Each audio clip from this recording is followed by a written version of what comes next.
முதல்ல தமிழ்நாட்டில் பெண்களுக்கு பாதுகாப்பு இல்லை என்பதை பெண் தலைவர்கள் மட்டுமல்ல பெண்கள் தொடர்ந்து வலியுறுத்தி வருகிறோம். ஆனா முதலமைச்சர் அது யார், அந்த சார் யாருன்னா கண்டுபிடிச்சு கொடுங்க, நாங்க பிடிச்சிக்கிறோம் அப்படின்னு சொல்ற மாதிரி ரொம்ப சாதாரணமா சொல்றார். அதற்கு இவங்க தான் முயற்சி செய்யணும். எல்லா முயற்சியும் இவங்க தான் முயற்சி செஞ்சு அது யாருன்னு கண்டுபிடிக்கணும். அந்த சாரை பிடிக்கிறதுல இவங்களுக்கு எந்த ஒரு அக்கறையும் இருக்கிற மாதிரி எனக்கு தெரியல. அதனால இன்னைக்கு பெண்கள் பாதுகாப்புக்காக தனி சட்டம் கொண்டு வருகிறோம்னு தீர்மானம் நிறைவேற்றுறாங்க. ஆனா அன்றாட அந்த 100 இன்னைக்கு என்ற ஒரு பத்திரிகை சகோதரி சொன்னாங்க, 100க்கு நீங்க தொலைபேசியில ஒரு அவசரம்னா 100க்கு நீங்க தொலைபேசி செய்து பாருங்க, அந்த பட்டன் அழுத்துங்க, இந்த பட்டன் அழுத்துங்க, இன்னும் கொஞ்ச நேரம் வெயிட் பண்ணுங்க. நாம வெயிட் பண்ண முடியாம அவசரத்துல போடுவோம். அதுல அவங்களுக்கு எங்களுக்கு பதிலே கிடைக்க மாட்டேன், உதவியே கிடைக்க மாட்டேன். அதெல்லாம் சரி செய்யுங்க. தமிழக முதலமைச்சர் நான் கேட்டுக்கிறேன், பெண்களின் பாதுகாப்பை நீங்கள் உறுதி செய்யுங்கள். பெண்கள் என்று பாதுகாப்பாக இல்லை. இதற்கு சட்டமன்றத்தில் தீர்மானம் நிறைவேற்றோம், அதுக்கப்புறம் அதை கொண்டு போறோம். நிர்பயா பங்கு நிதியை கூட சரியா பயன்படுத்தல. ஆக எல்லாமே பேப்பர்ல தான் இருக்கு தமிழ்நாட்டுல. அதனால தமிழக முதலமைச்சரிடம் பெண்களுக்கு பாதுகாப்பு கொடுங்கள் என்று நான் கேட்டுக்கொள்கிறேன். அது மட்டும் இல்லாம இன்றைய காலகட்டத்தில் டங்ஸ்டன் தொழிற்சாலை வருவதற்கு வாய்ப்பில்லை என்று மத்திய அமைச்சர் சொல்லிவிட்டார். 11 மாசம் சும்மா இருந்துட்டு டெண்டருக்கெல்லாம் அனுமதி கொடுத்துட்டு இன்னைக்கு திமுக அரசு அதை எதிர்ப்பதை போல போராடுகிறார்கள். அதனால இன்னைக்கு மத்திய அரசு மக்களுக்கான அரசு. இன்னைக்கு கூட நான் என்னோட ட்விட்டர்ல பதிவு பண்ணியிருக்கேன், 7000 கோடிக்கு மேல தமிழக அரசிற்கு நிதியின் பங்கு கொடுக்கப்பட்டு இருக்கிறது. ஆனா தமிழக அரசு இன்னைக்கு பொங்கல் பரிசுங்க ஒரு 1000 ரூபாய் என் தாய்மார்களுக்கு கொடுத்தா உங்களுக்கு என்ன? ஆக தேர்தல் வருவதற்கு முன்னால் நான் அதை கொடுப்பேன் இதை கொடுப்பேன்னு சொன்னீங்க. இப்ப 1000 ரூபாய் கொடுத்தா, அதாவது பொங்கலுக்கு சூரியன் உதிக்கும் பொழுது அவர்கள் கொண்டாடுவதற்கு 1000 ரூபாயை கொடுக்காம தேர்தல்ல சூரியன் உதிக்கிறதுக்கு நாங்க தேர்தல் பக்கத்துல கொடுப்போம்னு அண்ணன் துரைமுருகன் சொல்றாரு. நான் ஏற்கனவே சொன்னேன், தேர்தலுக்கு இப்ப கொடுத்தா மறந்துடுவீங்க, அதனால தேர்தல் பக்கத்துல தான் கொடுப்பாங்கன்னு அவரு ஒண்ணு சொல்றாரு.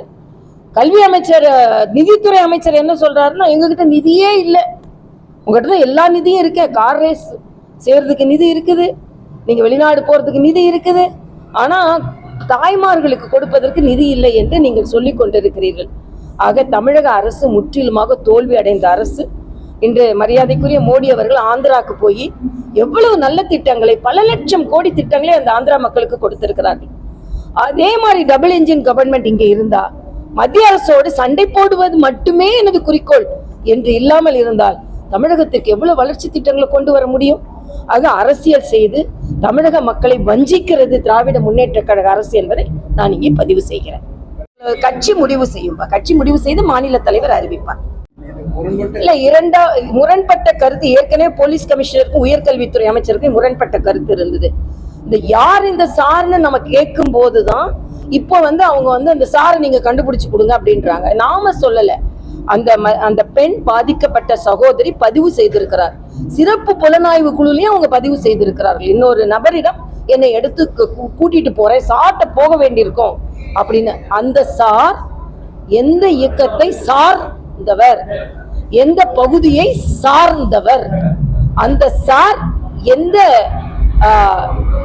ஒரு குழுவை சார்ந்தவர், சார் யார், சார் யார், சார் யார், நீ யார், நீ யார், நீ யார் கேட்கும்போது சார் யார், சார் யார், சார் யார் அப்படின்னு கேட்டுட்டு இன்னைக்கு சாரே இல்லை அப்படின்ட்டா இது ரொம்ப தவறானது. அந்த பெண்ணுக்கு முழுமையான நீதி கிடைக்க வேண்டும். அதனால் நிச்சயமாக தமிழக அரசு இன்னும் கொஞ்சம் தீவிரமா, அவங்க என்ன பொறுத்த வரைக்கும் நான் என்ன நினைக்கிறேன்னா, இந்த வழக்கை தமிழக அரசு தீவிரமாகவே எடுத்துக்கொள்ளல. உயர்கல்வி அமைச்சர் சொல்லி ஏதோ ஒரு சம்பவம் நடந்து அதை ஏன் பெருசாக்குறீங்க, ஏன் அரசியலாக்குறீங்க? இதே ஸ்டாலின் தான் அவியலா செய்ய முடியும், அரசியல் தானே செய்ய முடியும்னு சொன்ன ஸ்டாலின் இன்னைக்கு எதை எடுத்தாலும் அரசியலாக்கிறாதுங்கன்னு. பெண்களுக்கான பாதுகாப்பில் நீங்கள் உதாசீனப்படுத்துகிறீர்கள். இந்த வழக்கை ரொம்ப சர்வசாதாரணமா கையாளுகிறார்கள் என்பது எனது கருத்து. அண்ணா நகர் வழக்கே அப்படிதான் செஞ்சாங்க. அதுக்கு உயர்நீதிமன்றம் தனது தலையீட்டை கொண்டு வந்தது. அதனால் தமிழக அரசு பெண்கள் பாதுகாப்பில் தீவிரமாக இருக்க வேண்டும் என்று எனது கருத்து. ஏற்கனவே கூட்டணி கட்சிகளால் திராவிட முன்னேற்ற கழக அரசுக்கு கண்டம் வரும். கூட்டணி கட்சிகளினால் கண்டனத்தினால் கண்டம் வரும். அதனால 2026 நீங்க நினைக்கிற மாதிரி இருக்காது. ஏன்னா கம்யூனிஸ்டுகள் எதிர்ப்பு தெரிவித்து விட்டார்கள், விடுதலை சிறுத்தைகள் எதிர்ப்பு தெரிவித்து விட்டார்கள், காங்கிரஸ் பொறுத்து பொறுத்து பொறுத்து பொங்கி எழு இந்த மாதிரி காங்கிரஸ் இன்னைக்கு தனது எதிர்ப்பை தெரிவித்து விட்டார்கள். அண்ணன் வேல்முருகன் போன்றவர்களும் தனது எதிர்ப்பை தெரிவித்து விட்டார்கள். அதனால் எதிர்ப்பை தெரிவித்துக் கொண்டிருக்கிறார்கள் கட்சிகள். நீங்கள் 2026 திராவிட முன்னேற்ற கழக திராவிட மாடலுக்கு அவ்வளவு எளிதான வெற்றியாக இருக்காது என்பது எனது கருத்து.